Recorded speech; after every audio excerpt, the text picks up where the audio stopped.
Hey, what is going on YouTube? Aaron here. We are back, ladies and gentlemen. Got a little bit different style of video for you guys today. If you guys will notice, we are already a few minutes into this game.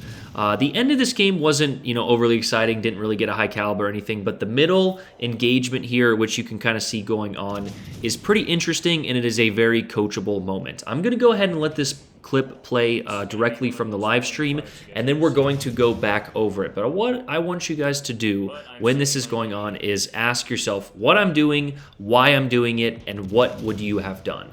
But without further ado, Aaron from the past, go ahead and take over.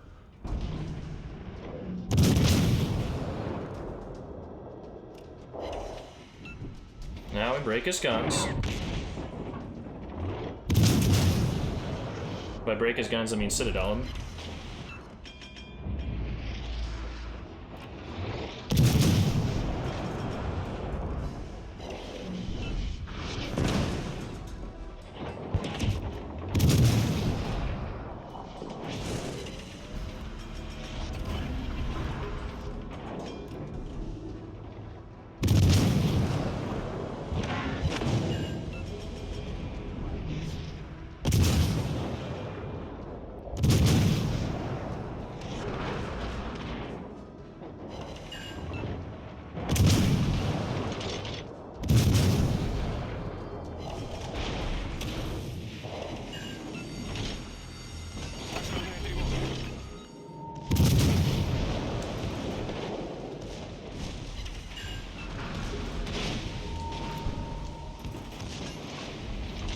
Прямо по курсу.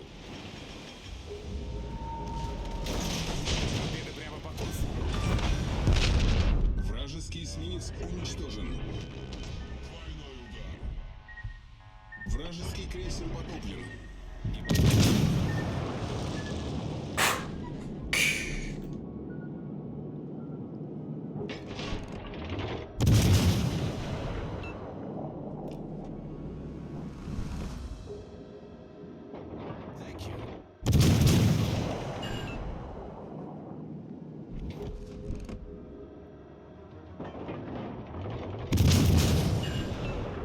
Shit.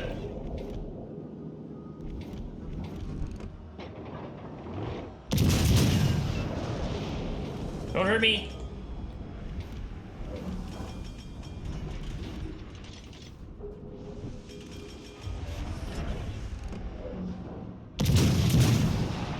God damn it.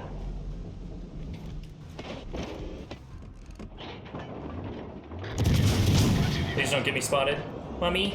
Because I don't know if these guys are going to win this game. I'm just going to let you know right now I'm not going to cap B.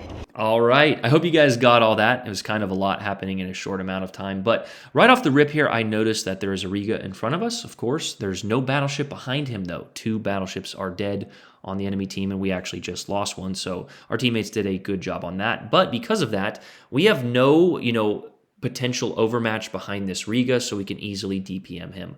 Also, though, the reason we want to DPM him is we have a destroyer directly in front of us there, kind of to our left near the Delta Cap. We know that the Riga has an 11.7 radar, so we potentially need to protect our destroyer. Also, last spotted on the mini-map was a destroyer angled in our direction. We don't know if he's headed that way, but that was the last known position of that destroyer. All right, guys, this all happens kind of quick, so I hope you guys are paying attention. This Riga is within range of our Hsiang here, so what we're trying to do is go out, distract the Riga a little bit, and DPM him. There are no battleships on our side, so we can push safely into this position, but the Riga does have some strong AP, so we do want to angle. The Riga is angling against us, so what we're going to do is DPM him with the HE. We can easily out-DPM him. It's not the most ideal fight, but it could potentially save our destroyer. Something we don't necessarily want to do, though, is rush out and torpedo him unless we really have to. That will potentially put us in range of those battleships in the back of the map. They do look like they're distracted, but something to keep in mind. On top of that, the last known position of that destroyer was spotted heading this direction, and that is when he becomes detected on the minimap.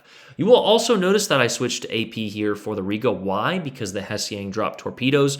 We're guessing that this Riga had his hydro on. Regardless of whether he had it on or not, he decides to dodge those torpedoes, which is the the correct play, and we smash his broadside for about 10k. Only one of those shells being a Citadel, but regardless, now we're aiming for the guns because he is removing that angle, and we're going to go ahead and switch back to the HE. That is kind of when we notice that our Hess gang is low and that Summers is shooting. So what are we going to do? We're going to go ahead and turn and try and eliminate this Summers. Also, something we did as soon as we rounded that corner was pop our sonar. Why are we popping our sonar? Because the Summers has potential long-range torpedoes that he could launch at us, so we want to be aware of those if they are indeed inbound.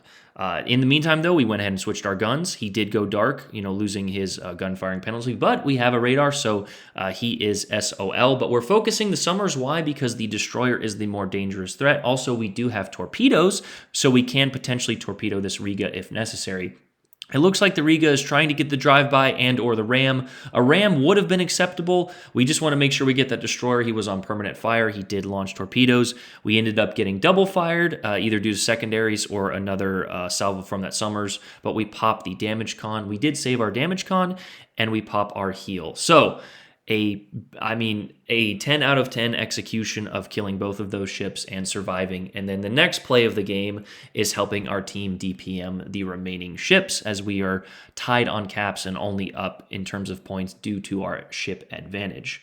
The rest of this game, I'm going to speed it up for you guys. I managed these islands up until the end, really, just because it got kind of boring. But if you guys are looking to be a better cruiser player, that whole engagement was performed without rudder or without, having the most OP ship kiting at the back of the map. So really thinking about your angles, your positioning, what is the biggest threat. In this case, it was the Summers, or what is the most valuable target to my team.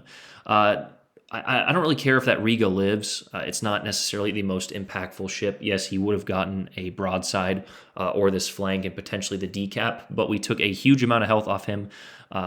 And we did end up killing the Summers, which is the more important target. We did get the bonus double strike there, getting the torpedoes on target, but honestly, a ram would have worked as well. But just thinking about that, thinking about your position and your engagements is going to just allow you to become a much better player. So I hope you guys enjoyed that little informative one as we are utilizing island cover here. Why are we utilizing island cover? Because these are two battleships that can overmatch us. If you think in your mind that I should go out here and rush these battleships from 13 plus kilometers, I hate to break it to you, but you don't understand the game from a cruiser perspective. Now, if I'm in a battleship, it's a little bit of a different story. But to perfect your cruiser play, you need to manage your engagements, control your environment, and utilize cover when possible. So I hope you guys enjoy that little teachable, coachable moment. I'm not exactly sure what I'm going to title this, but yeah, that is how to be an expert cruiser player. Hope you guys enjoy that one. AA Ron out. Peace.